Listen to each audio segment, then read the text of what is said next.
All right, welcome back. We are Game 3001. That's AI for gaming, and it's week 6 in the winter 2022 semester at George Brown. And we are part 1. We're doing our lecture for this part. And let's talk about some stuff. We're going to be talking about division schemes and tile-based graphs and a bunch of stuff. And I'll do a bit of a demo on navigation meshes. Let's go into what we did last week. So last week we talked about pathfinding. We talked about Dijkstra's algorithm versus A-star and what was all that about. We discussed how Dijkstra was more thorough. So there's reasons why you want to use Dijkstra. And A-star was more optimized from a point-to-point perspective. So if I want to go from point A to point B, A-star. If I want to explore the world, Dijkstra. Okay, typically that's how it would work. We also discussed 2 different heuristics, and remember what heuristics are? They are an estimation. That's some kind of estimation scheme, and we used 2. One of them was Euclidean distance to estimate the distance from one node to the goal node, Euclidean distance, and that's as the crow flies, okay? And we also talked about Manhattan distance. Manhattan distance, we talked about how it came to be, the name Manhattan, like, the city of Manhattan, it has big blocks. And you can't teleport through the blocks to go from point A to point B. You have to go around the block. And that's how they came up with the idea of Manhattan distance as a estimation heuristic. And then during the lab, we did a couple things. We cleaned up our placing. Again, lab 4 was the first part. We did the part 1 of lab 4 last week. And this week, we're going to do part 2 of lab 4. Again, it's due on Sunday. We'll talk about that in a second. We cleaned up the placing. We created a tile class and a grid, which is the division scheme we're going to be talking about today. So tile class. And we used IMGUI to show and hide the grid. We also snapped game objects to the grid, and that was the spaceship and the target. So again, hopefully you've had a chance to do this in preparation for your lab 4. Again, labs individual. So what are we doing this week? We're talking about division schemes, tile-based graphs, points of visibility, what those are, and navigation meshes. And we'll talk about that. Again, lab 4 with part 1 and 2 is due this Sunday. That's February 20th at midnight. So make sure that you have everything set up and that you've done both parts, part 1 and 2, again, all due at midnight on Sunday. Okay, so that's when that's due. Okay, awesome. And assignment 2 is on the horizon. So again, it's not due this Sunday, but it's due next Sunday. I know people who have still not signed up for groups for assignment 2. Again, groups from assignment 1 do not carry over into groups for assignment 2. So if you did not sign up for a group, please do so ASAP, or you'll not be able to submit your assignment 2. Please don't wait till the last minute for this. Get it done as soon as possible. Okay, so that's a couple things that are due. So when we're sitting here at week 6 in the week of February 14th. And of course, yesterday was Valentine's Day. So happy Valentine's Day belated to all of you. And next week, just a reminder that Monday next week is Family Day. So there will be no classes on Monday. If you have classes that are scheduled, no classes will be there. There'll be a makeup class or something else later on in the semester. But typically, or they'll compress the class, the topic information into across 2 lectures. Typically, that's what they do. But next week for us, we're here because we're on February 22nd next week, right? So we're not going to hit February 21st. We're going to be talking more about A-star search algorithm, more optimizations. We're going to be talking about heuristics a little bit more. We're going to also include diagonal distance and best first search, what those look like. We're going to talk about hierarchical pathfinding and other A-star variants to help us out. And then we have a brand new lab. So that's like not lab 4, but lab 5, where we're going to create the shortest path, find the shortest path between point A and point B. So that's what we'll be doing next week. And that'll set you up. Next week is critical as well. All these 3 labs are to help you with your assignment 2. Also next week, things that we're going to do is we're going to release assignment 3 and 4 early. So you guys have a chance to see what those 2 things look like. And you can plan accordingly throughout the second half of semester. Assignment 3 and 4 are what Alex and I like to call way more difficult than assignment 2 and assignment 1. Okay, and the reason for this is because we use behavior. So far, what we've been doing is we've been using just simple pathfinding and steering. But in assignment 3 and 4, we're actually making decisions for our AI. So that's where the AI becomes a little smarter, or acts a little smarter anyway, than they are right now. Right now, they're just moving. All right, so that is what we're doing. Let's talk about a couple things now, starting off with world representations and what that is. So far, again, we've assumed that pathfinding, right, when it comes to how we're talking, takes place in a graph made up of nodes, connections with costs. That's what this whole thing is about. Last week we talked about all that. In our lab, we talked about a different division scheme, and we had to bring that up earlier because before we got to this lecture, because we have to get moving so that you can do assignment 2. So again, but when we talk about world representations, there's different ways of representing, or doing pathfinding on the world. And it really depends on if you're in 2D or in 3D. Okay, so we're going to talk about those things. So again, this is the world that the pathfinding algorithm knows about, but game environments aren't really made up of nodes and connections, right? They're not made up of that. They're made up of mountains and hills and buildings and rooms and all kinds of other stuff, right? Sometimes you're inside, sometimes you're outside. So it's not just about nodes and connections, but it could be other things that we can use to make pathfinding happen. So really what we want to do is we want to translate the geometry of the map, or what we like to call world space, right? And into something of the graph. So we want to translate this to the nodes and connections of the graph, whatever that graph looks like, which is node space is what we like to say. So node space versus world space. So why node space and world space? You're going to hear about world space representations a lot more, especially when we get into 3D graphics. We want to make these conversions from different coordinate spaces, because that's really what we're doing. World space is a certain coordinate space, right, where we use pixels on an XY plane, right, in 2D. If I was going to do it in 3D, we would use an XZ plane, which is what we talk about here a little bit. And then node space is like our structure. The structure of our pathfinding algorithm is a node space, some kind of node or tile or division scheme or something, right? And that's what we're talking about here. That's what world representation is all about. So when it comes to world representation, we can divide the game into what we like to call linked regions, okay, somehow.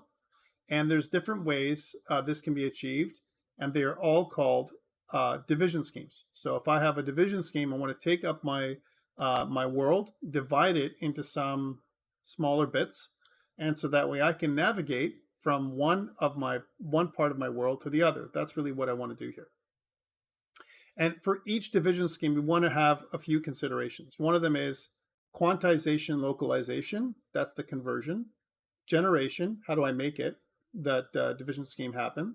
And validity, how do I confirm that everything is working as it should? This should be a capital V, capital V.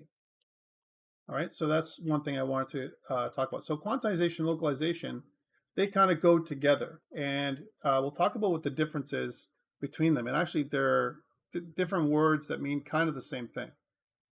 So let's talk about them. So again, we have some kind of graph or some kind of division. We're going to chop stuff up into smaller regions. That's what we're talking about, right?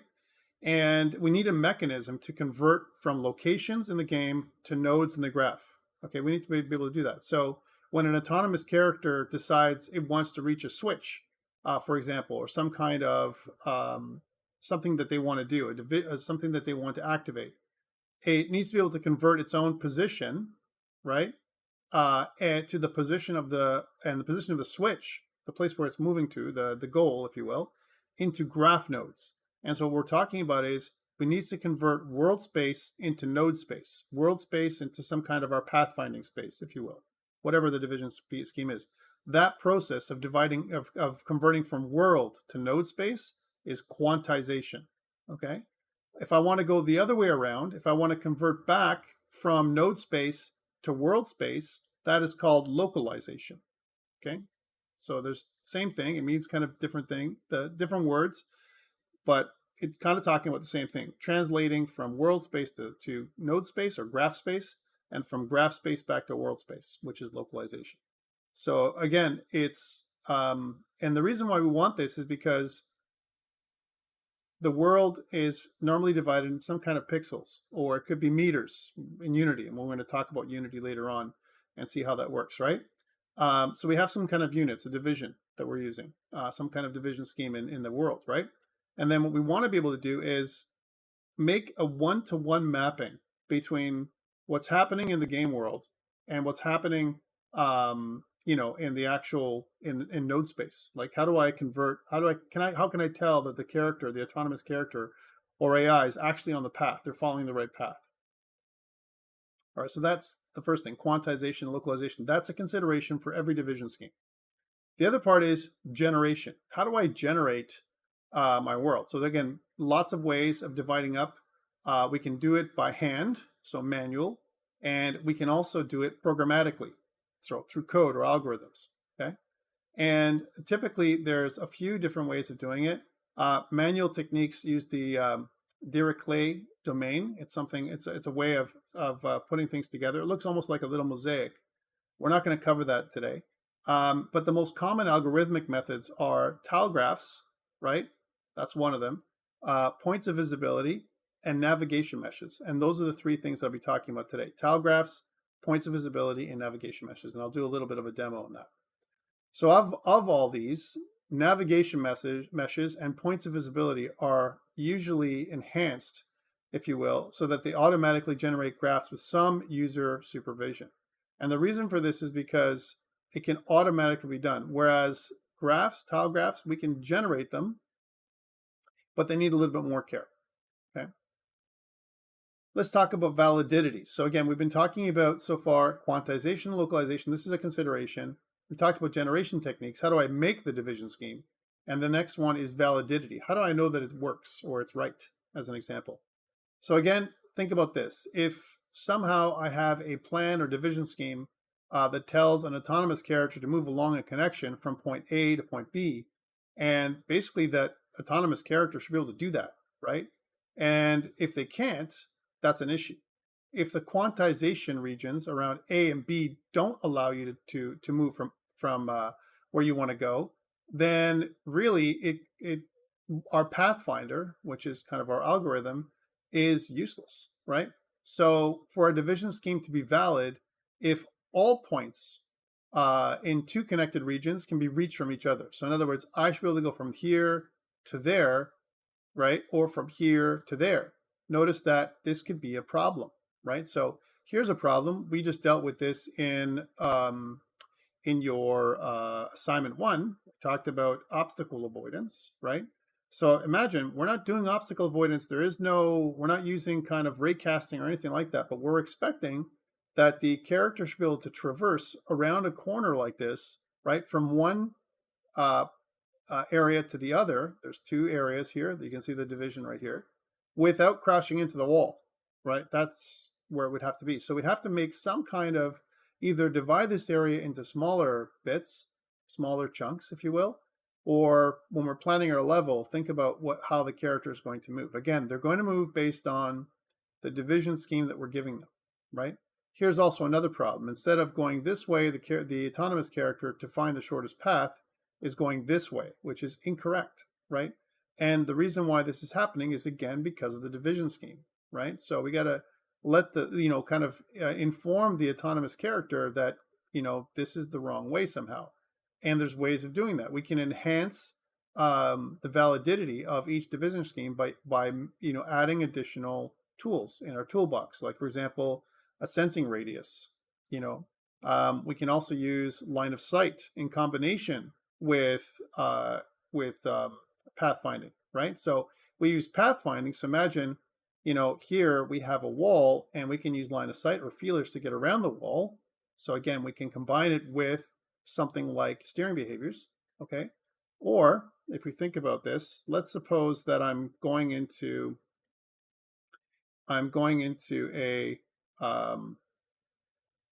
just going to use a red line here to draw this. So I'm going into the wall. Then way back here, right, I should be able to draw a line of sight that basically says, hey, there's a wall down there, right? And even though it looks like this is a way of going, maybe, we can try going this way instead, right? Because even though this way looks longer, or this way might appear shorter, there's a wall, which it was going to make this way impassable, chances are. Now, again, there's issues with all these ways of dealing with this thing, right? Because what if there wasn't a wall down here, right? So example would be, if I was going to draw this out, and let's draw it in white, and let's suppose there's no wall down here, right? So imagine that, there's no wall down there, and let's try drawing that again, right? So there's no wall down there, but we detect a wall over here. What happens with that, right? Well, it's going to turn back, right? But meanwhile, there might have been a way of going this way. Is this way the fastest way though? I don't know. But what we can actually do is say, look, if you encounter a wall and you're here, right? And again, it really depends on how long your line of sight is. Can I see this wall? Then don't go that way. Go this way, right? Kind of thing. So that's kind of a way of helping us with validity. But really, this is a problem, and it really depends on the division scheme. Okay. Again, all I have here is two areas: area A and area B, and I have the start and the goal. Okay, so that's kind of something we have to consider as well. And these are all considerations that when you're programming, you have to think about how do I make it so that I can optimize my path a little better than what I've seen so far. What happened there? That is not the way it should be. This should be gone. I don't know what happened there. Sorry. Tile-based levels in the form of two-dimensional isometric graphics at one point were like the most common things ever, but not anymore. They're used a lot more by indie games and all that kind of stuff. But again, it's still being used, not dead. The tile generation system that we're getting you to use is not a bad thing. But a lot of times we use grids in three-dimensional models as well, right? So to do things like a division scheme or, for collision detection as well. That's something that we do as well, right? But tile graphs, think about this, underlying, the graphics, we have a regular grid, and this is what we've asked you to do for assignment 2. So here's an example of a 3D game like Fortnite, for example, that uses a division scheme for their entire world, right? And again, it's a little bit old in the tooth now. Fortnite, maybe we don't play that game anymore. But the idea is we can still use this as a study, right? So we can kind of look at it and say, look, it's a 3D world, but it's still using a grid. And the grid is used for pathfinding for the most part, all right? So if I have, let's say, if I'm playing against the AI, or if I'm setting up collision areas, or I'm setting up events, all that kind of stuff is happening through some kind of grid system, which is pretty cool. So when we have a grid like that, we can use we can call it a tile-based graph. And again, a lot of real-time strategy games use these tile-based graphs or grids, if you will, right? And a lot of outdoor games use graphs based on height and terrain data as well. And so again, what we want to do is we want to split the world into regular, usually square, but not always. Sometimes it's hexagonal regions, and they're a lot of times seen in turn-based, war simulation games, the hexagonal kind of stuff. And I'll tell you, hex grid is pretty cool. Again, I'm thinking about Civilization, those kind of things, those kind of games. Why you have 6 neighbors as opposed to only 4 neighbors. A lot of times you can't move diagonal on a grid system, just a regular grid system. But a hex tile allows you to kind of give you points of movement in both lateral and kind of diagonal motion, which is kind of cool. So again, real-time strategy games and war games use hexagonal. So let's talk about the division scheme for this one. When we think about the division scheme for nodes, we take, nodes are represented by tiles. Last week we made you do a tile class like we talked about before. And each tile in the game world normally has an obvious set of neighbors. And then you can say that they're either the 8 or 4 tiles we in a rectangular grid, or 6 in a hexagonal grid. All right. So again, if you're using 8, we're constraining you to only 4. the top, right, bottom, and left tiles. And then the connection between nodes corresponds to some kind of link between a tile and its immediate neighbors. Okay, so that's the idea behind what we talked about last week. So let's talk about quantization and localization. We did kind of something like that. We made a couple of functions last week where we converted from grid space to world space and from world space to grid space. That was quantization and localization. And here's an example of what we could have done. We could have said that I could take a look at the tile X as an example, and it's of type integer, is equal to whatever the X coordinate is, from a pixel perspective, divided by the tile size. And that can literally give you another way of doing it, tile size being 40 pixels in our case. Remember, we talked about how we're dividing the world into 40 by 40 tiles, and 25, I think it was 20 by 15, a 20 by 15 grid, which is 300 tiles is what we decided to do. And 300 tiles seems to be large enough so that we can see, the game world, and small enough so you have good division sizes. So for us anyway, so we can plan our 800 by 600 window so it works properly. Okay, so that's quantization and localization. Generation, a lot of times tile-based graphs are generated automatically, which is what we did. We generated kind of automatically. We kind of made our tile graph, and we made a tile and grid system, and that's how we made it work. Okay, most games allow tiles to be blocked. We're also going to have blocked tiles. Our tiles are going to be called impassable. Okay, so you're going to see that there are impassable tiles. And impassable tiles means that you would not calculate or you would not use them for distance calculations between the start node and the goal node. Okay, that's something you wouldn't do. Okay, so that's something that's generation. And what about validity? So there's some problems with this kind of stuff. Okay, so again, you can see the underlying map here as an example. And the underlying map might show a grid system, but the map on the top, again, might be different than the map underlying. So here's an example of a partially blocked tile where you can see that if I have more than half the tile blocked, as an example, then tiles would not be available to you. So for example, in this particular case, for partially blocked tiles, the reason why this is valid is because the stuff that's in the game world, this part, and the stuff that's in the tile world, the node graph, if you will, this part, they're not clashing with each other. Okay, they're not clashing with each other.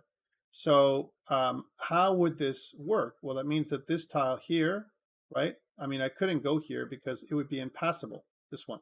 More than half the tile is blocked, right? This one would be impassable, but this one might be something I might be able to get to because in this particular case, even though it's partially blocked, if I can fit my character in there without being with this thing happening, that might be okay. But this is some valid tiles. Here, on the other hand, you have issues, and you have issues because the map representation, the thing that you're looking at in the real world, this is in the game world, and the tiles that are used in the node graph are very different. And what ends up happening is the representation is so odd, right, that it doesn't match up.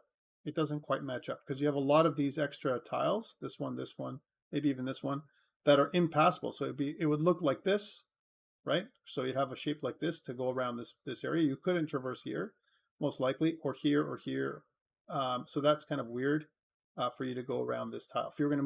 If you could move in a diagonal way, think about traversing this tile now, right? So if I was going to do that, and let's use an arrow for that. So imagine I'm moving from here. I couldn't go this way. No, let's actually use an arrow we can see, Tom. I couldn't go this way. This would be impossible. I could go here, so I would go from here and then from there to there. That's what the movement would be, right? Alternatively, I could go, if I was allowed to travel diagonally, I could do this, right? But really, I'm limited to doing this, and this would be impossible over here. This would be not something I could go to. So it's not quite representative, right? Whereas for these ones, you can see that here I would go this way, and to some degree, it's partially blocked because it says I can go here, which is kind of okay, and maybe here, but you can see that that is looking a little better than this, all right? A little better. Both are bad, Okay, but this is where we can represent the the world, the game world, with tiles and how that can screw up our navigation. Okay. All right. So, any questions around validity and moving? I think part of what we're doing for you when we get together with lab is trying to figure out, when we're going to start moving things this week, right? We're going to start actually trying to calculate the costs this week. You're going to see that some of this is we're going to try and avoid. All right, let's talk about usefulness. So again, they're the easiest ones to convert. If I have a tile-based world, let's say, and this is great from a tile map perspective, where it really fits with 2D, and especially for your game production 2 and that kind of stuff, is if you have a tile map that's underneath or on top of a grid, right? And that's what really works, right? So you have a grid underneath, that's your logic, and you have the tile map on top, and that tile map on top is your visual representation of the game world.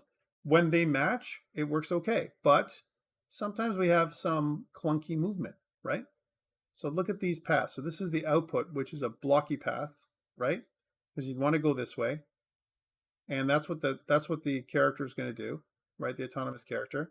But what we really want to do is move in more of a smooth path. So here's some path smoothing, and you can see that this might be better, right?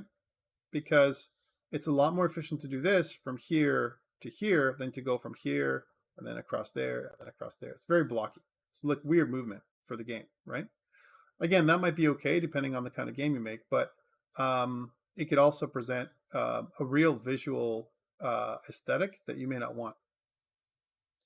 So again, one of the things is that an average small RTS could have hundreds of thousands of tiles in it, depending on how small the division is for each tile. Again, typical division schemes are 16 by 16 tiles or 32 by 32 tiles for an RTS. Ours are 40 by 40, which are slightly larger, but you can imagine that we only have a very small area.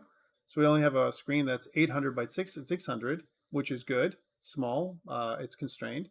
And that's why we can fit on 300 tiles. 300 tiles is okay. But what if you had a map that was scrollable? So my game world was quite large, and every part of the game world had an underlying tile. Again, it wouldn't really matter 40 by 40 or 32 by 32 if your game world was something like 10,000 pixels wide and 10,000 pixels tall, right? Think about how many tiles could fit in there if you had, let's say, tiles that were 32 by 32. What would be that? What would be the number, right? That's a lot, right? And typically 10,000 by 10,000 pixels is not really that big, right? If you're thinking about it, right? For a large RTS or even a small one. Okay, so again, when it comes to it, our pathfinding algorithm, that's what they say, that's the Pathfinder, has to work really, really hard to create sensible paths from point A to point B. And again, we get a lot of blockiness happening. Okay. The other way of doing it, another division scheme. So we talked about tile graphs, and that's pretty cool. We've been using that one. Another one that's very common is something called points of visibility. So points of visibility is a different way of doing our division scheme, where we have a game world and we create these inflection points, almost like waypoints, if you will, right? So I create these waypoints, and then what I want to do is we're going to follow a path from one waypoint to another, right? And we want to find the closest path from one waypoint to another, right? To get to the goal node, whatever that goal node is. And what ends up happening is, notice that these points of inflection, depending on how you design them, are usually based on things like vertices in the game world, okay? So we don't want to travel, again, this is the optimal path. Look, take a look at this. This dotted line, let me zoom in here. So the dotted line is the optimum path for a zero width character. Obviously, there's no such thing as a zero width character, right? You have some kind of width. So you need to add from these points of inflection, which is part of the game world, you want to add some kind of offset. So if I had a character with width, you'd kind of go out to this point right here. So you could fit by all of these areas and not slam into the walls. Okay, again, you can automatically generate these by these points of inflection being these nodes or these vertices, right? These vertices, these corners is what we would use, right?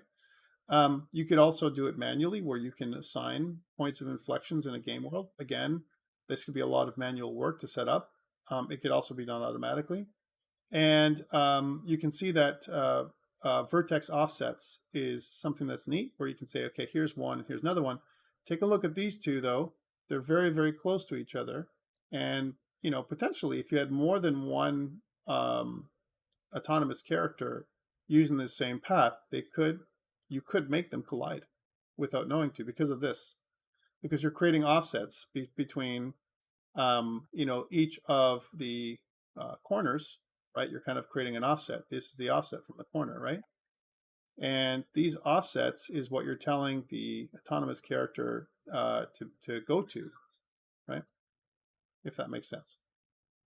Okay, so those are the offsets. And so you can automatically generate these points of inflection in your paths or in your points of visibility division scheme.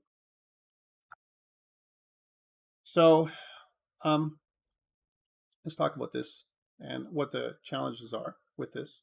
So again, we create, it's again, naturally occurring path between these inflection points. It creates the shortest path. We can use them as nodes in our pathfinding graph. And we can work with actual level geometry and all that kind of stuff. However, a lot of times when we do this, if we were automatically generate it, it might provide us with way too many inflection points automatically. So instead of doing that, we want to create a simplified version where we can reduce the number of inflection points. And a lot of this can be either done manually or with some human intervention where you supervise the build. Think about what we're talking about, supervised learning or supervised generation of the point of visibility, right?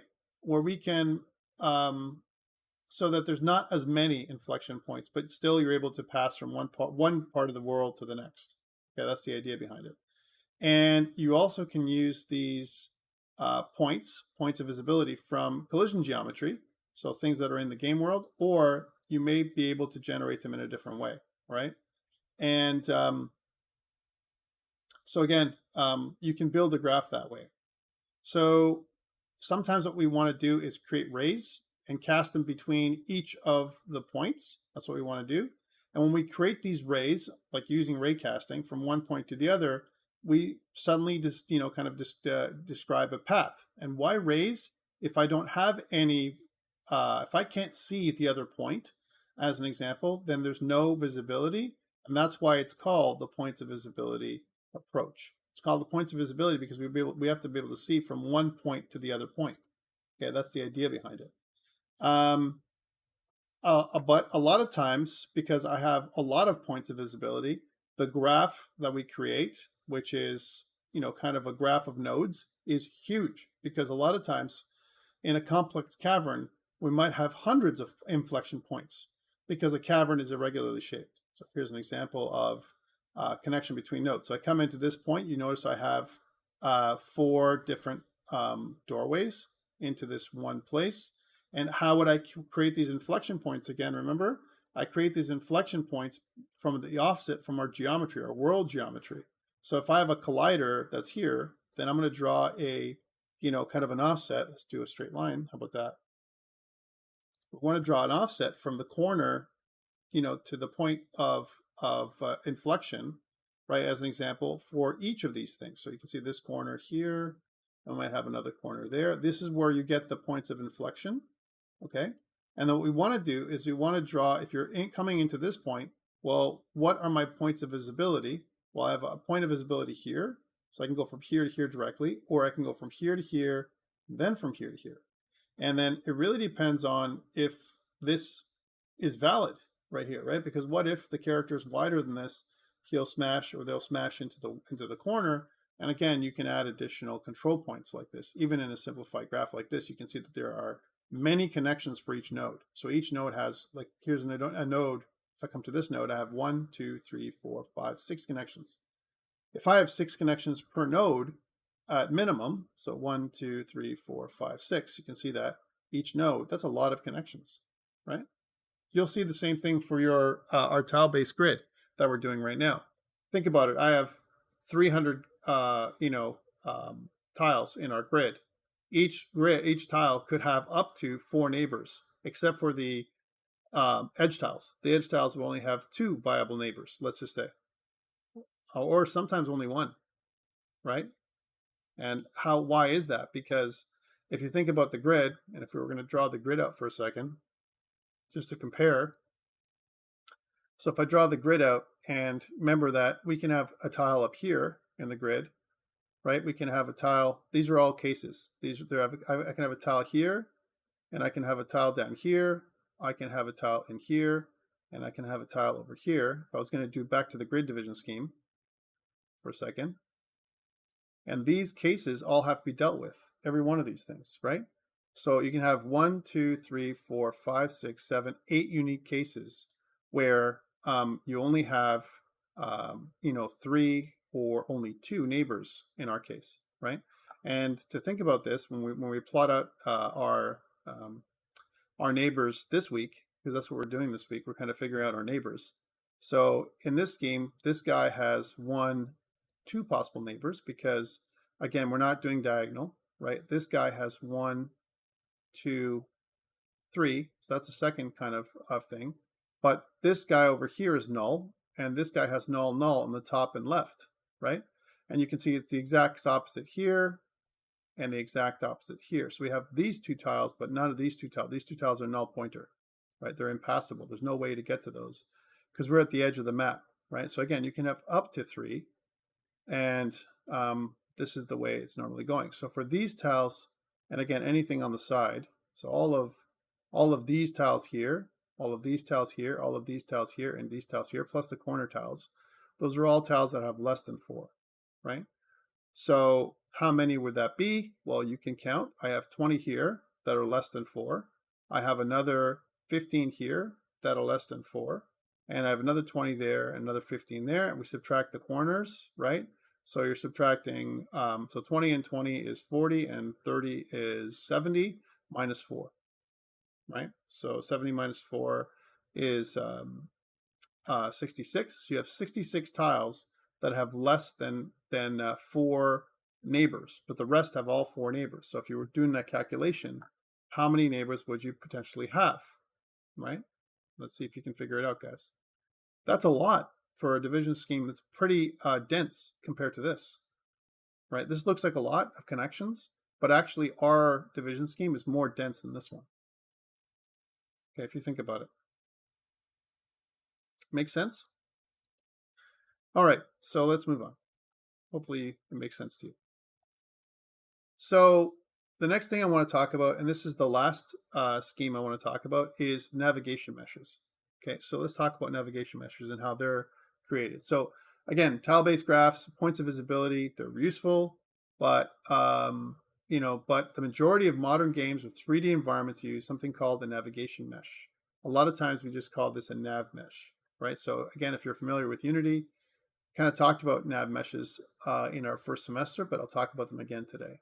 So really the nav mesh approach takes advantage of a fact that the level designer already needs some kind of way of, how the world is connected. So we use actual geometry in the world, and the nav mesh is created around that geometry, right? Way more accurately.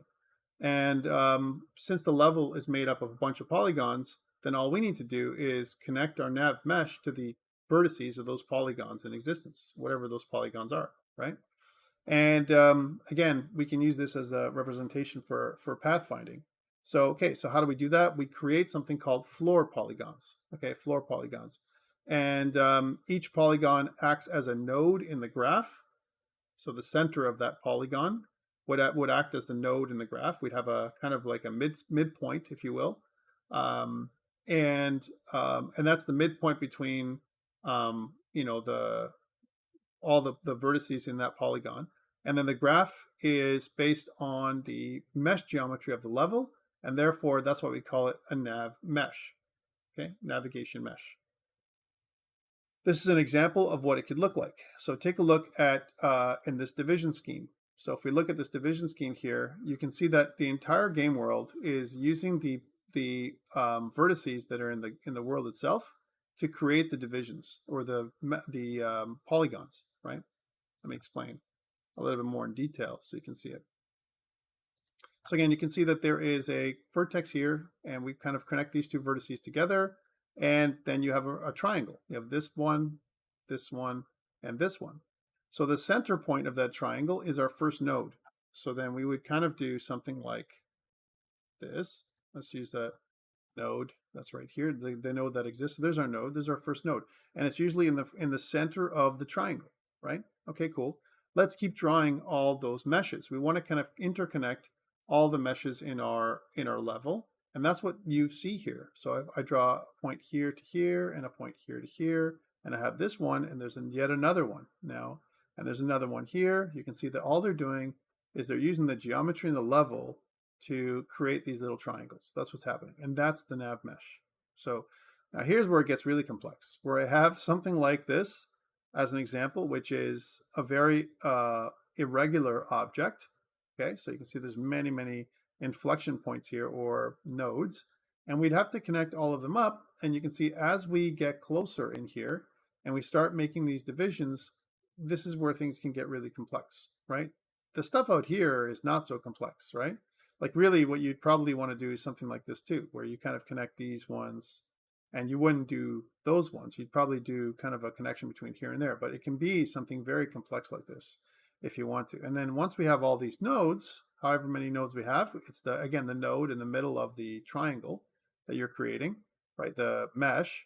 Then what you want to do is kind of find the shortest path. So you're actually doing the distance, the actual physical distance between nodes to find the path, right? So we have that distance. It's not an estimate anymore, like we're using heuristics, like we talked about before, because we can literally go, okay, so I have the actual cost, path length. That's what we have here. And that's when we think about the way we're calculating the shortest distance, remember that formula is F is equal to G plus H, where G is the tile cost, the crossing cost, or the connection cost, if you will, right? So if this is a longer route, obviously it's going to take longer to get there, so that you want to have the fastest or the shortest path. You measure the length, the distance from one node to the other node. So that would be something we'd have to worry about. And then also the crossing distance. If all of these nodes were equally weighted, because, for example, the terrain is the exact same, it's not difficult terrain, there's no obstacles or debris or something that's making this path difficult. Maybe you're inside of a building with tiles, like a tile or a grid or floors of some kind, and it's not so difficult to cross. If everything is the same, then now you're just talking about lengths, but you can still estimate what your distance is. So for example, let's suppose that we have a start node, and I'm just going to undo that because I moved things up a little bit. Let's suppose you have a start node. Come on. And the start node is somewhere up here, okay, for this division scheme. Let's suppose it's up here. So this is your start node. And let's say your goal node is way down here, the other end of the other doorway. That's an example. So here in our navigation mesh, we're not using points of visibility anymore, right? We're navigating from one node to the next node, right? So that's pretty cool. So this is, let's say, your goal node down here, right? So there's your start and your goal. How do I get from here to there? Well, you're going to find the shortest path based on the length, right? So obviously I'd have to travel down this way. This would be the first part of the path. So let's mark that as something that is just, clear. There is no path from here to here, right? There's no path from there. There's no node connecting these two locations because there's clearly no way I can go from here to there. This is not connected. This is not a neighbor, right? These are neighbors. You can see that these are connected to these, all the meshes that are connected to each other. You create one or more neighbor nodes. So notice that here, this only has one neighbor, this one. Here, this has three neighbors, this one, and this one. Again, you need to know the neighbors, but they're not in a grid-like pattern. Okay, so that's things to note. All right, so let's travel. So we're going to go from here to here. All right, that's the first thing we're going to do. And then from here to here, that's probably the next thing. We're going to travel on our way down. Obviously, this space is no good, so we're going to go this way. Right, we're going to go down here. And now we have a choice. which way is quicker to go here, right? And again, I'm just eyeballing it, but for me, it looks like it's equidistant. Like this way or this way looks about the same. And even if we did a heuristic function where I kind of did the line of sight as the crow flies, that's the next thing we would use. We would use our heuristic function as the difference. Is this smaller than this, as an example, right? So if this line here is smaller than this line here, as an example, I think it's this one, to be honest with you, then just the way it looks, then chances are we're going to go this way, right? And obviously we can go here or we can go here. Again, it really depends on our nodes of visibility and the number of nodes we want to pass through. It might be quicker to go this way, right? As opposed to here, because here only lead down this way anyway, right? So we might as well just go here and then across here, right? And this is how it would find the shortest path until it got to about here. And then it's going to decide, should I go this way? Is that closer? Or depending on my heuristic, most likely I'm going to use Euclidean distance, right? Because where there is no grid, or am I going to go this way? Depending on which way I'm thinking is closer, I might decide to go this way, right? And then from here to here and from here to here. And then you can see that we're going to find the closest path maybe this way. That might be a viable path, right? From the start node to the end node. And you're going to see how they pass. They only go from one connected part of the mesh to the other. That's how it would work, okay? But notice how this passes, this kind of a janky movement because of this, all these nodes here. It would be nice if we had a kind of a node that goes this way, so you can avoid this whole thing here. But there is no node that connects this because of the way that this nav mesh has been generated. So generation is really, really important on how we generate the nav mesh in order for it to be as smooth as possible. All right. Let's just clear all that and move on to the next one. So that's really it for what nav meshes are. Now I want to give you a practical example before we get into the lab particulars, okay? So I'm going to pull up Unity here. And again, if you're interested, you can join me on doing this. I'm going to bring up a brand new project for Unity. We're going to make a very simple project, and we're going to use 3D to do it, okay? So 3D. I'm going to call this the nav mesh demo. Okay, there's my nav mesh demo. I'll put it in my downloads. That's what it's going to be called. And I want to create my project just with a regular 3D kind of a template. Okay. And I'm using Unity because I want to describe to you in kind of in real time how this thing can function and what Unity does. This is a commercial game engine. What did they do when it comes to creating a nav mesh? I think this is a good study, a case study on how this works, because then you can get a sense of how it generates the mesh and what it does in terms of constraints and what can you do with your nav mesh agents and all that kind of stuff. We'll talk about what they are.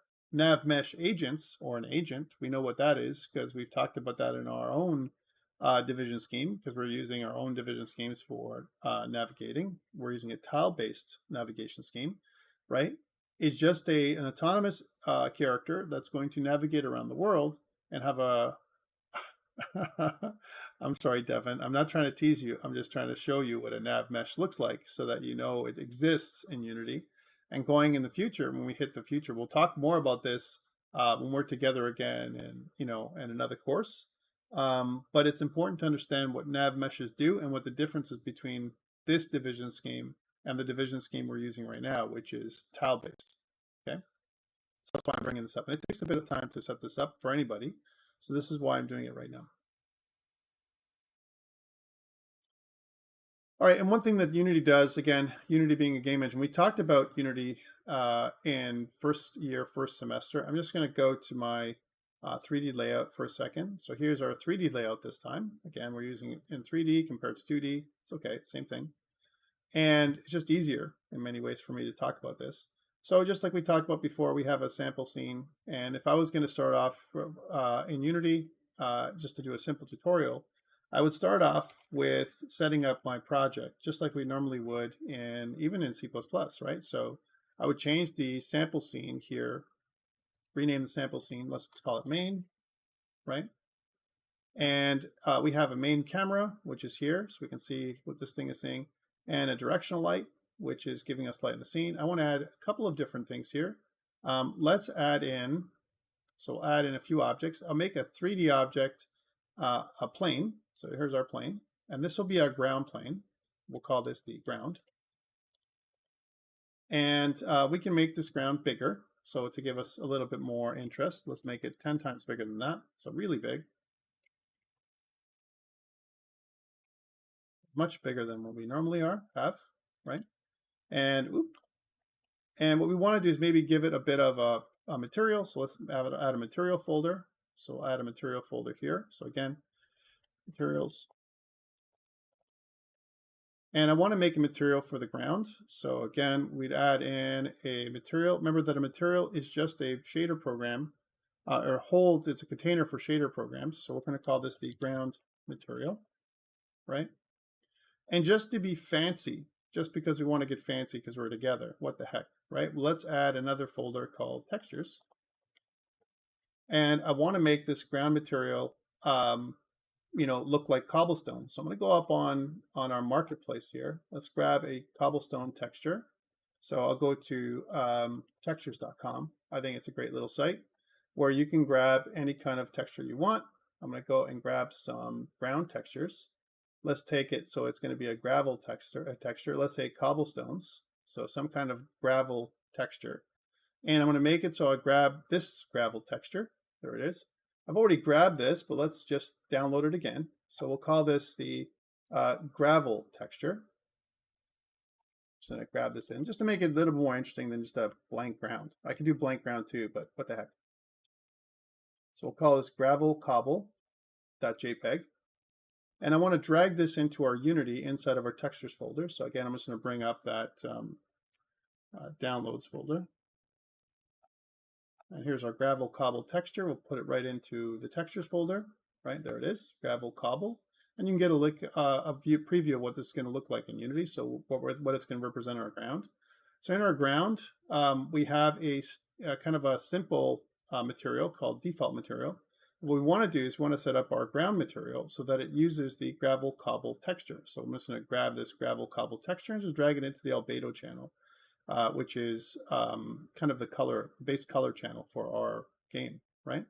And what we can also do, we can't see it yet, but I can grab this material and just drag and drop it onto our world. And you can see that that is pretty big. And actually, really not really accurate because, I mean, these, the texture is huge, right, compared to the size of our map. And this is where we would do it in a real world scenario. I might use UV unwrapping to do this thing, or use little tiles. So let's go back to what a standard ground would look like and give you a sense of what that would look like normally. It would kind of look like this, right? So 1 by 1 by 1. And if you look there, then the UV map actually looks pretty good, right? So it looks like it's not so bad. There's a group of textures. Let's say we'll call this the ground tile. Ground tile, right? And what if I duplicated this a bunch of times? So if I said, let's make, instead of another one, we can kind of use Vsnapping, right? So we can use, in Unity, you can use something called Vsnapping to snap these tiles together to make them look seamless. And then we can get those two tiles and do the same thing. So we'll just kind of duplicate those tiles and use Vsnapping again, right? So we can snap those two tiles together. And we can duplicate all those tiles. You can see where I'm going, right? I can even procedurally generate all this stuff, but let's just duplicate those tiles and do some Vsnapping there. So we can kind of make the same texture appear in numerous places, right? And I can get all those tiles and do it again. I'll just do it a couple more times. So, okay, and one more time. Maybe 2 more times. So again,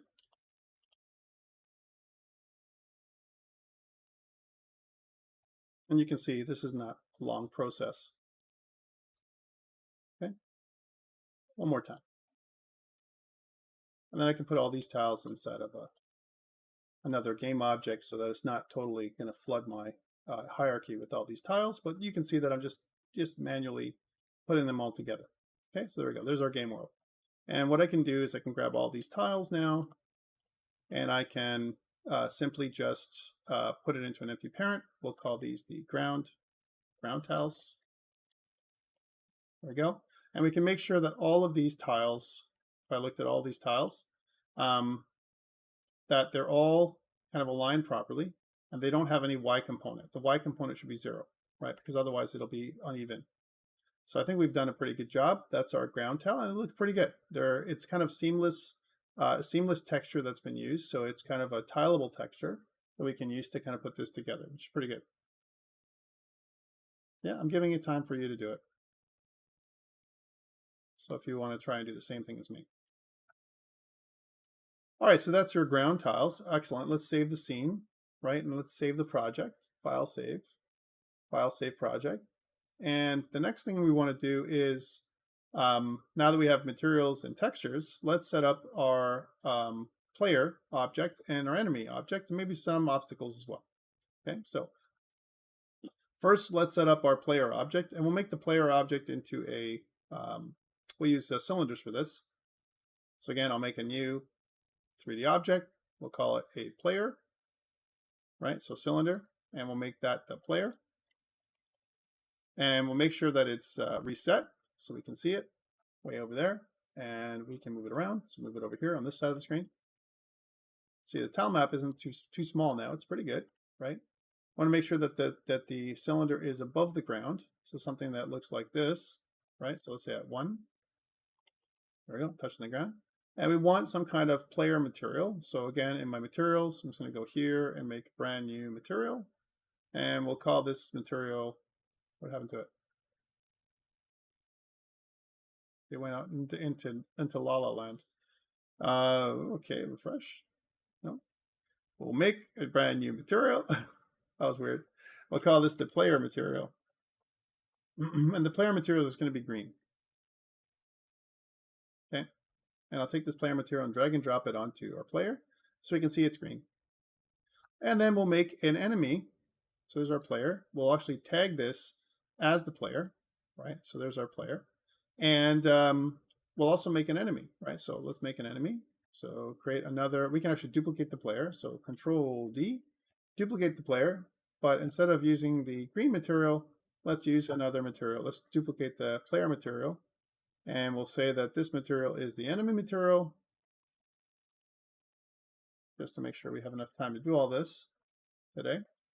And just change the color to red, so that way we can see what those look like. Red material, and we can drag and drop that red material onto the enemy. There we go. So enemy, it's not quite red. Enemy, and we'll use red. Red, red, red. There we go. Enemy and player. Okay, so we have enemy and player. Okay, cool. And if I put this and these enemies somewhere farther out, let's say, for example, at one part of the screen, let's duplicate the enemy. So we'll call this the enemy itself.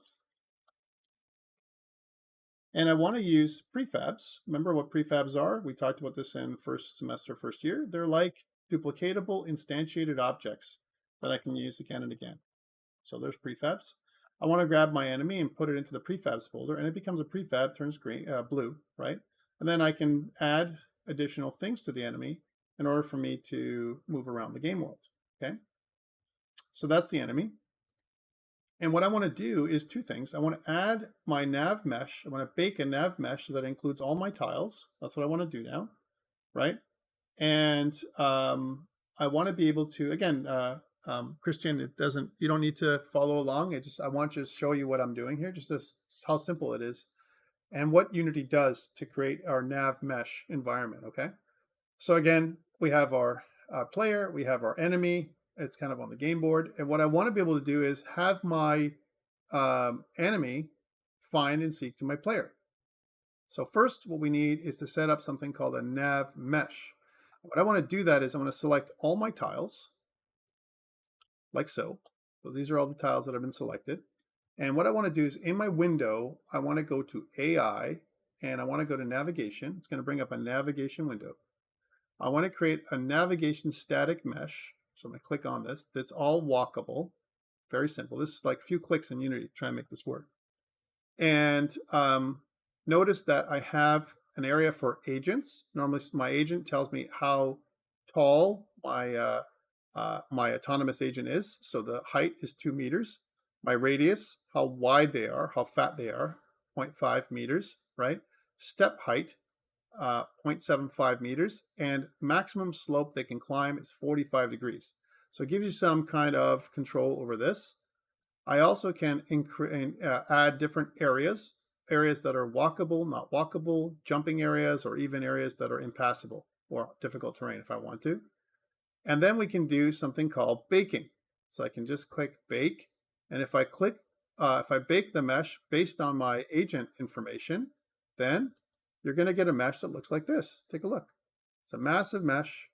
And there are not many inflection points here. You can see that there's just a points based on my geometry. And it connected all my tiles together. Okay, cool. So that's the first step. Bake a mesh. I got a mesh. And you can literally see it. It's kind of an overlay on top of my ground in Unity. In the game world, you wouldn't see this. And we're going to kind of make it so we can see the game world a little better. Because right now our camera in the main camera is kind of sitting right here. And that doesn't really make any sense. So we're going to kind of raise it up. And what I want to do is I want to make it so that we see it from a top-down view, similar to what we do in 3D or in 2D. So then I'm going to rotate everything across the x-axis 90 degrees so we can see the game in 2D for a second. And what I'm going to do is just pull out a little bit here. And so we can see what that looks like. There's the game world. And if we were to go into, instead of making the camera into a 2D camera or 3D camera, which is this is a kind of looking at it from the top down. We can make it 2D if I wanted to, but let's just leave it like this. And you can see part of the game world. It's a little bigger than maybe I wanted to, but you can make the enemy come a little closer so we can put it in the camera so you can see it, right? That's the idea behind it. Let's make it so the camera, where's the camera? And let's make sure we see what the camera sees, where the camera is. It's way over here. Again, in 3D, the biggest challenge is making sure that what you see in 3D is what there we are, and is what we want to see. So there's those are the two things. You can see now that's what we're seeing. And let's rotate that camera so we're seeing, as an example, what we want to see. Oop, there we go. Which is kind of this point of view. Again, what's happening is typically what we want to see the camera do is this. Because, and just to give you a sense of this, let's move up. Oh, there we go. All right, so this is kind of the way it is. Why? Because if I click on a object, you can see the x-axis this way and the z-axis this way. So this is kind of how I'm looking at it, okay, in the editor. So let's make it a little bit more interesting. Let's make it so it's going to go in a diagonal path. And we'll put our character somewhere over here. Okay, so and if we look at the game, we can clearly see that it's off screen. Camera, let's move this a little bit closer in. There we go. And maybe a little bit down. So we can see kind of what we're seeing there. Good. All right, so then if I play the game, right, that's what you're going to see. You're just going to build the game so you can see what it looks like, these two areas there. Awesome. And what I want to do is I want to get this, enemy to meet the player, to kind of move towards the player based on the shortest path. So how do I do that? I need to add a component on the enemy first called a nav mesh agent component. So if I type in nav mesh agent, it adds it in. There we go. And even though I have a nav mesh agent that got added to the enemy, it doesn't do anything unless I add some kind of script so I can find the player. So again, inside of assets, let's add a new folder called scripts. I'm just adding the minimum amount, guys, just to make this go. Or maybe name it right. There we go. And inside of scripts, I want to add a brand new script called enemy behavior. Again, our player is not going to move in this scenario. We don't care about that. We care about the enemy pathfinding and finding my player. Okay, cool. So there's my player and my enemy. Let's add the script to the enemy object. So I'm just going to drag and drop this in. There we go. And let's start writing some code. A frame says, can you merge all the tiles? Yes, but I wouldn't want to do that. Maybe I want each of the tiles to have special characteristics. But you could do that, and I probably would do that in some other program. So what I want is I want a reference to a public, my player, right? So my player object itself, and we'll make it a game object, right? So we can say that public, and we really need the transform, which is the location of the player. Call this the player. And what we can do is we can automatically get it by saying something like player is equal to get or find, we'll say game object find with tag, right? And the tag is player, but we're looking for a transform, so we can just say that that is what we're looking for. So we'll find the player, and we take the transform of the player, the location, rotation, and scale, and assign this to the player thing, okay? And before we start, let's try this out and see if we actually get that. Well, I want to see it visibly here. So if I press play, then we should see on the right-hand side that the enemy has found the player, right?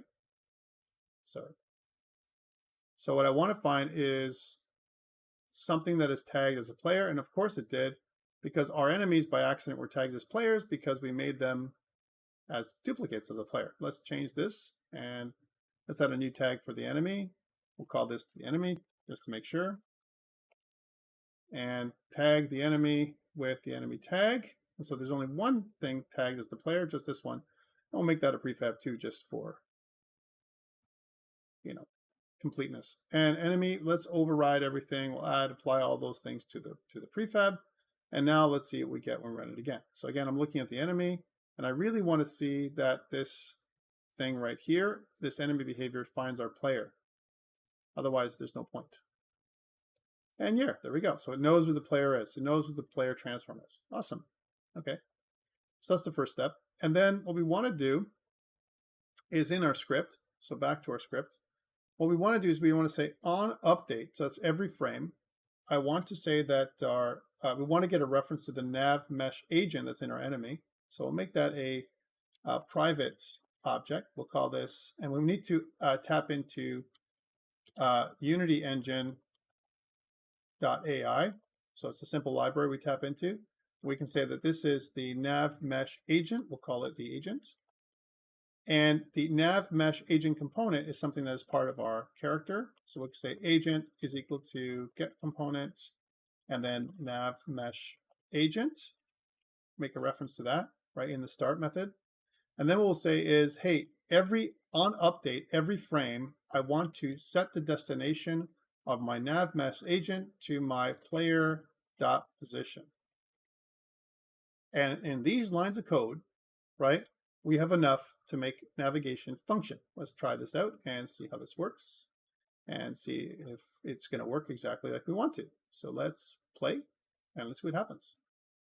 And hey, look at that.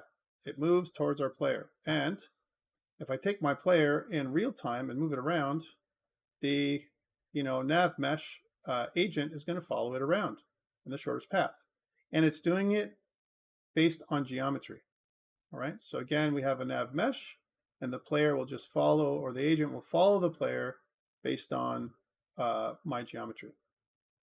Okay, and it'll get to the point where it'll stop right on top of the player. Take a look at that. That's pretty good. But we don't want that. Maybe we want to have some separation away from the nav mesh. Let's just double click on our enemy. Oops. Double click on our enemy prefab, and I'm just going to align these things a little bit differently. So I'm going to bring this up, move up, and that's good. We don't have one. We have a nav mesh agent there. That's good. Excellent. And but in our enemy, we can assign in there's controls, and again, this is something you can program in C++ as well, where you can program some controls where we have our stopping distance. This is a property. Right now it's 0. Let's add a meter, let's say 1 meter away for our stopping distance. And again, we can use override to apply all those changes and then try it again and see what happens. So we'll just let the enemy find our player. Pretty simple, right? Because there's no block right now. And when it hits our player, it stops, but the stopping distance is supposed to be 1. What the heck? How come it didn't stop at 1? Right, even though we told it to. Let's say the stopping distance is 2. Let's see what happens there. So save and try it again. right? Because it should stop based on the stopping distance, I think. It shouldn't continue right into the overlap. The idea here is we want to make it so that there is a bit of there we are, a bit of a separation between the player and the enemy. And the reason why I did this is because in real life, if we're looking at the scene and if I'm at the player, I'm in the player's perspective somewhere here like this, right? Let's say we're looking through the player's eyes, right? Then this is probably going to be close enough in 3D. Look, right? I mean, it's right there in front of us. It's taking up our entire field of view, right? So that is pretty close, is what I'm saying, right? And they're right next to each other. Awesome. Okay, so now that we have that little behavior, let's add some obstacles, right? So that way, you know, it's not so easy to get there. And we can use some basic shapes for this, right? That we can tag into. So let's add a, in our scene, we'll add in an obstacle. So we'll add in a 3D object cube. And let's kind of pull it down so that it is at the same level as the player. There we go. And what we want to do here is we want to make it so that,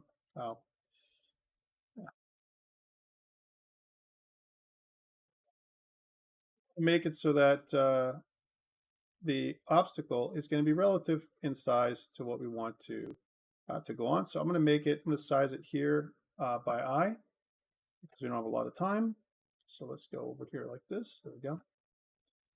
So make it something like this, and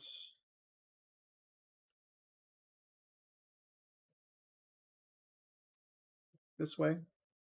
Pretty big obstacle. We're going to add in, and we'll make it so that it actually has height too. Why not? So it's pretty good actually. So let's say 12. So what I've kind of defined here is 12 by 12, and we'll make it have a height of 2.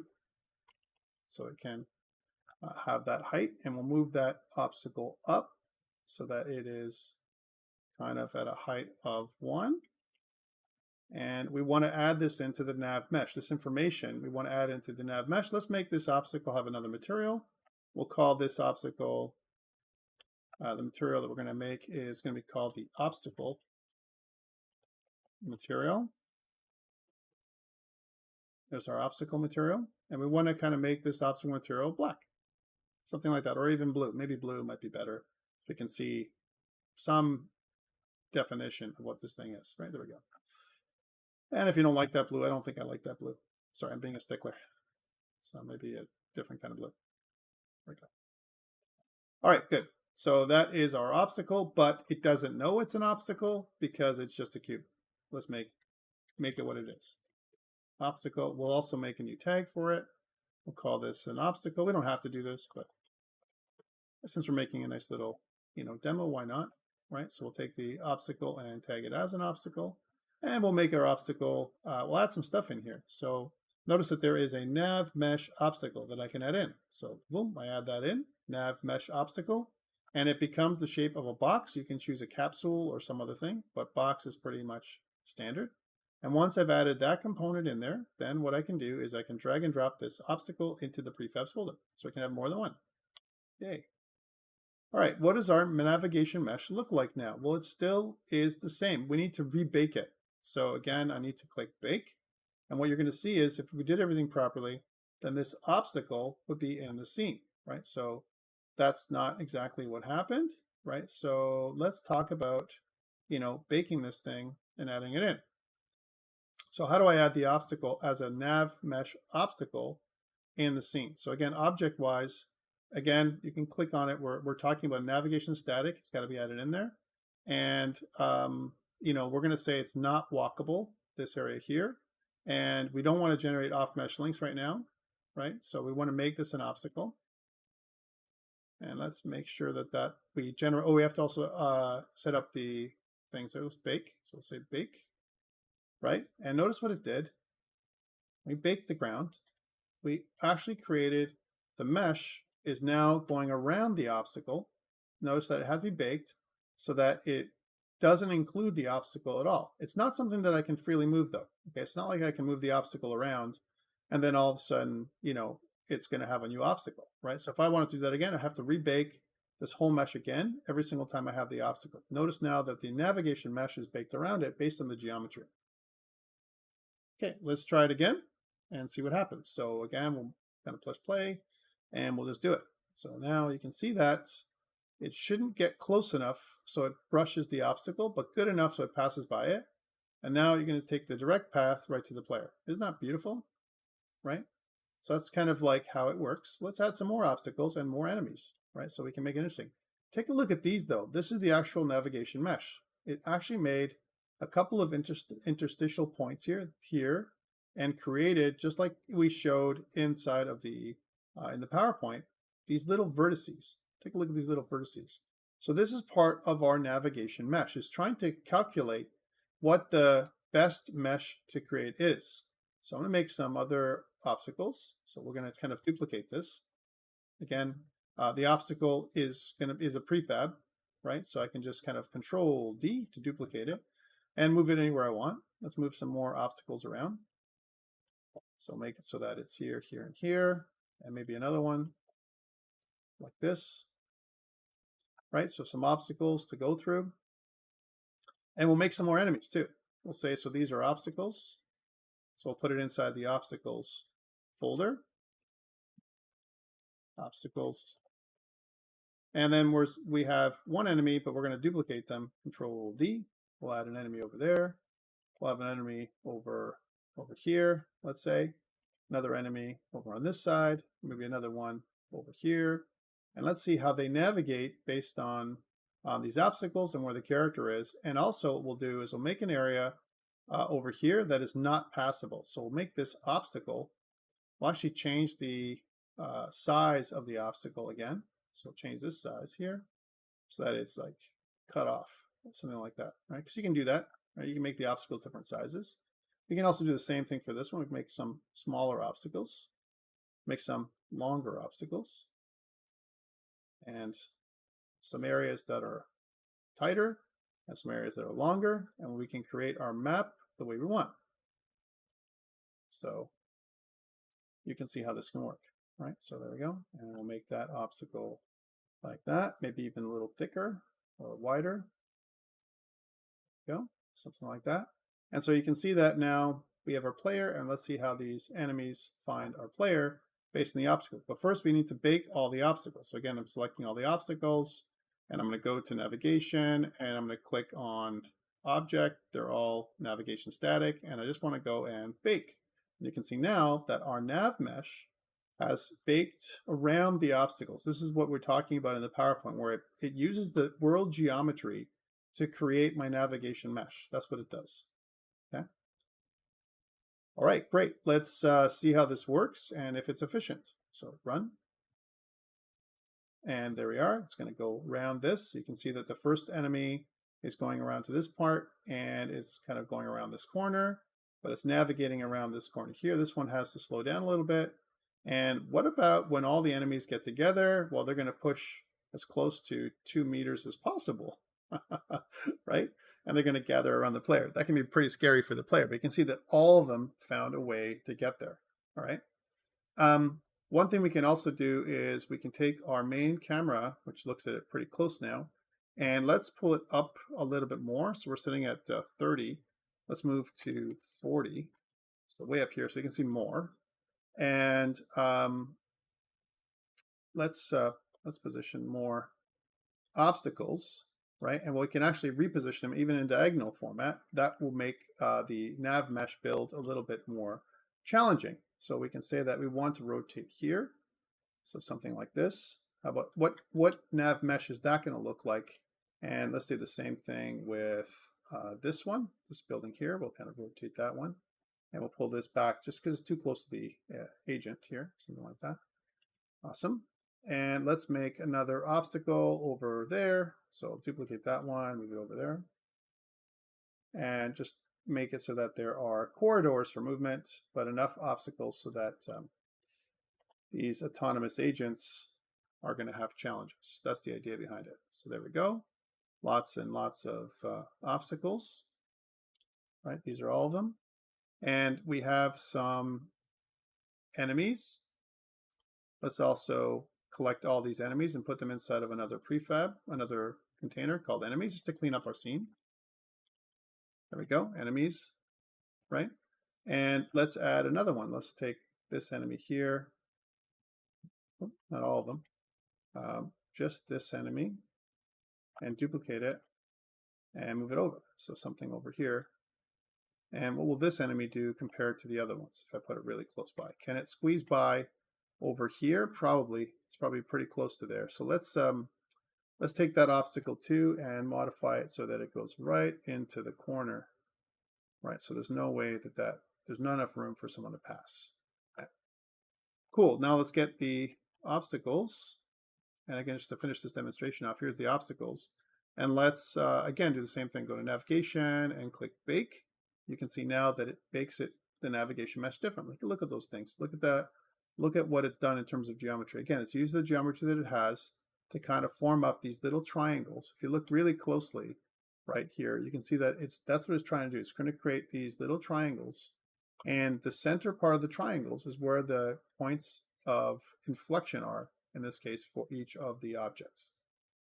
Cool. Let's see how this works now. Does it work? Does it give these things a little bit more challenge? Run. Okay, so you can see that this one can't pass this way, so he's got to go through here. There's some narrow spaces. This one's going to do what he did before. But you can see how they navigate around our game world and they get closer to the player, right? And again, they're going to pile up on him and maybe even push onto him in a second because they want to be at least, 2 meters away. There we go. All right, questions around nav mesh and nav mesh agents, right? Efrain says, you have an average zombie game. It's kind of like that, right? Zombies kind of come at you, and they're going to keep coming at you. If I move the player around, this is where it becomes very interesting. So if I can move the player around in real time, so let's run it, and then what we'll do is we'll just pause the game.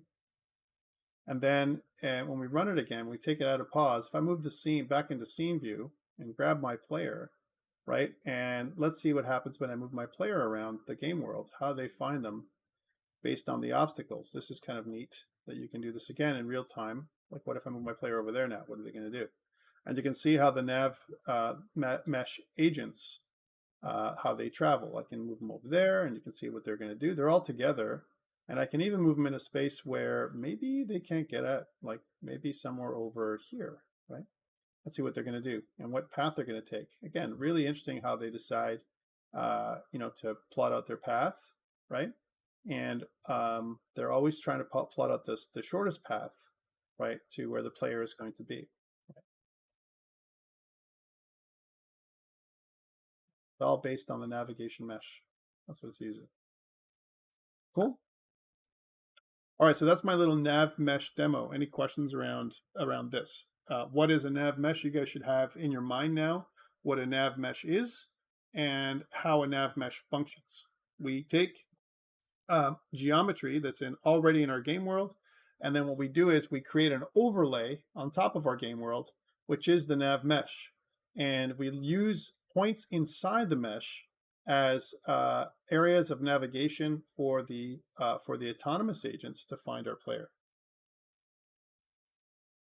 Are they using ray casting for avoidance? It's interesting that you'd say that because if you remember what the enemies look like, right? If I look at the inspector and the nav mesh agent, you can define agents of different kind, right? But really here, look, they're using steering behaviors right here, right?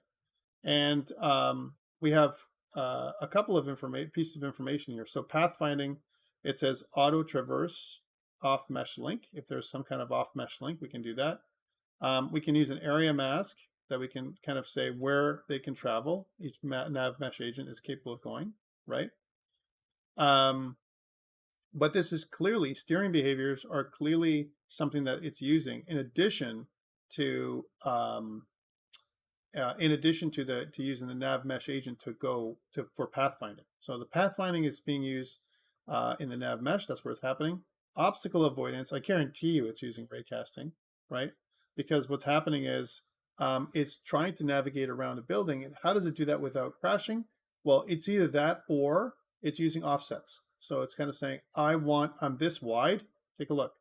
I'm this wide. I'm half a meter wide. That's the nav mesh agent. In my navigation, I've defined the agent radius as half a meter, and that's most likely the offset between how this mesh was baked. So it's calculating exactly half a meter away from the building. If I wanted to rebake the mesh and I said, well, what if my agents were fatter? Let's make my enemy agents fatter, right? So like literally. So here we are. So instead of the scale across the XZ plane, let's make them so that they're 1.5 meters wide. There, now they're fatter. Take a look at that. They're way fatter than they were before, right? 1.5 meters. Heck, let's make them 2 meters. So 2 meters around the XZ plane. So they're really fat. Okay, there we are. They're little blocks, little enemy robots, right? And now, right, if they're 2 meters, we have to rebake the mesh. So if I go back to my navigation mesh and I want to get my obstacles in here, what I want to do is my agent radius is going to change. So I'm going to say that this is not anymore 1.5, but rather because they're 2 meters wide, right? Or twice as wide. Normally they were 1 meter wide. Now the agent radius is 1. So you can see that that's fatter, right? And notice it says it conflicts with some of these values. We can't even climb as high because of how big these things are. Let's go down to 36 degrees, right? A step height of 0.4 instead of 0.75. So a little bit lower than what this is. And if I click bake now, you can see that now the navigation for obstacle avoidance is like farther away from the buildings, right? Because they can't get too close and there's a disconnect. Look at this. There's an area here where the agent cannot pass. There's no connection from here to here.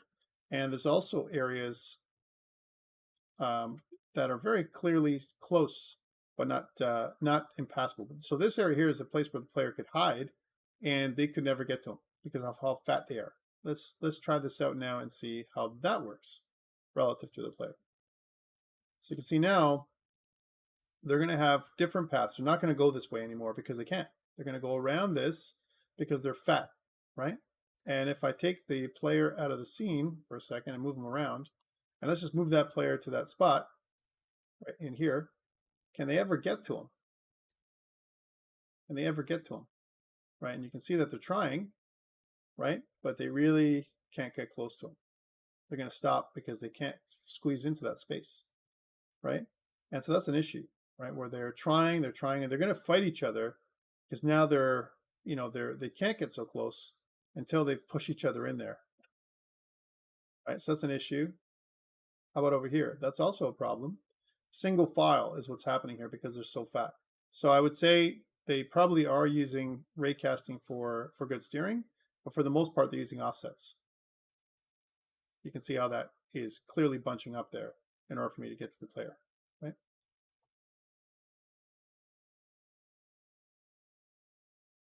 And what happens when the player somehow he was on the mesh, right? But now he's not on the mesh.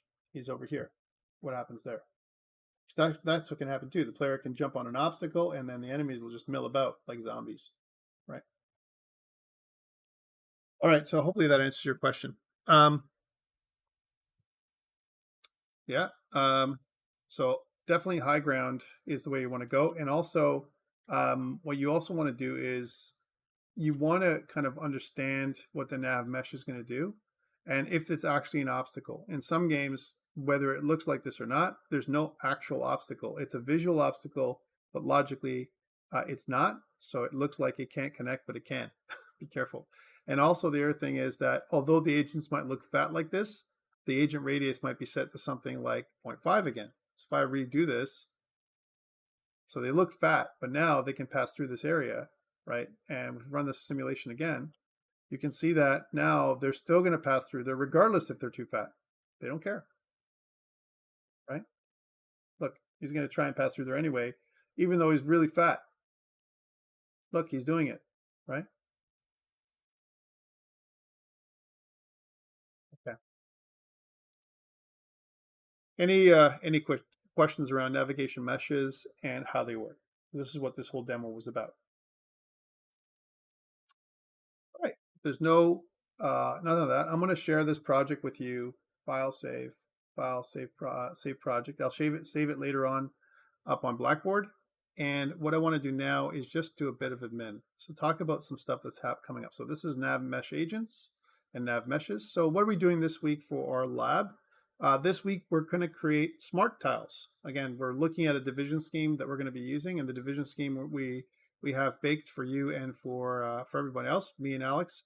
We're going to create smart tiles. We're going to add neighbor tile references to each tile, right? So that means pointers to top, right, bottom, and left tiles. And then edge tiles, like we talked about before, will have neighbors that are null. So some neighbors, some edge tiles, corner tiles, and so on, will have only 2 tiles that are connected that have a viable neighbor. And some of them will have 3 if they're in the middle. We're also going to be talking about how to code heuristic functions for Euclidean distance and Manhattan distance.